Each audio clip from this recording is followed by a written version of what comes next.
Muito se discute hoje no poder que as informações têm de impactar o nosso dia a dia. Um bom exemplo contemporâneo disso são as fake news, que interferem negativamente em vários âmbitos da vida em sociedade. Oi, meu nome é Fagner e nesse vídeo eu conto para vocês como rolou a maior pegadinha da história. No final do século XIX, um britânico chamado Herbert George Wells escreveu o livro Guerra dos Mundos. Foi um dos primeiros livros da história a retratar uma guerra entre humanos e alienígenas. Hoje, na atualidade, parece uma coisa corriqueira, mas pra galera que vivia naquela virada de 1800 para 1900, era demais pra cabecinha deles. Tanto que esse livro é considerado um marco no gênero da ficção científica mundial. Segundo o próprio escritor, a ideia surgiu de uma crítica do próprio imperialismo britânico que escravizava e muitas vezes dizimava populações nativas inteiras. Marcianos que invadem a Terra para nos capturar ou escravizar seria o equivalente aos antigos colonizadores britânicos. Para nós, aqui em terras tupiniquins, seria o mesmo que os portugueses. O autor de A Guerra dos Mundos também é considerado um visionário. No livro ele descreve com muita precisão tanques, aviões, a bomba atômica, a televisão, viagens espaciais e, claro, a internet. Isso tudo meio século antes de tudo isso existir de fato. O físico Robert Goddard, considerado o pai dos foguetes modernos, passou a se interessar por esse assunto graças ao livro Guerra dos Mundos. E é claro que com todo esse impacto cultural, o livro seria adaptado para o cinema várias vezes na história. Porém, uma dessas adaptações para a indústria do entretenimento foi sem dúvida a mais chocante para a população.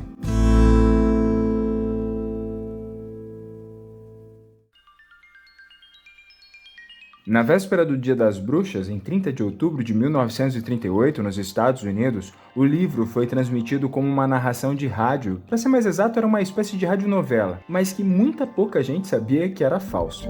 Tudo foi produzido por Orson Welles, que no futuro próximo, em 1941, seria o diretor do aclamado Cidadão Kane.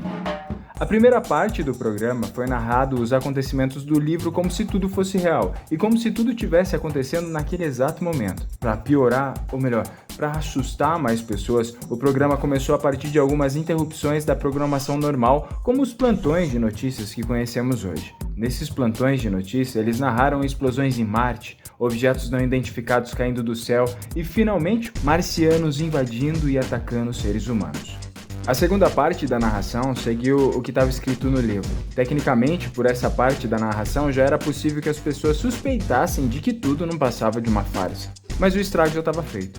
O aviso de que tudo aquilo era apenas uma ficção foi dado apenas no início da transmissão. Sem dúvida alguma, muitas pessoas que sintonizaram o rádio depois foram pegas de surpresa e acreditaram mesmo de que tudo que estava sendo narrado era verdade. O intervalo comercial só veio na metade do programa e nesse meio tempo as pessoas começaram a ligar para a emissora responsável pela transmissão, a CBS. Em pouco tempo a polícia apareceu por lá e daí pra frente a coisa só degringolou. Eles contaram ao narrador sobre a confusão que estava acontecendo, falaram de mortes por pisoteamento, abandonos de carro na rua, suicídios e pessoas desesperadas correndo para lugar nenhum pelas ruas de Nova York. Mas é bom eu lembrar você de novo de que eu não achei fonte nenhuma confiável que desse suporte a esse fato sobre mortes de pessoas pelo acontecimento.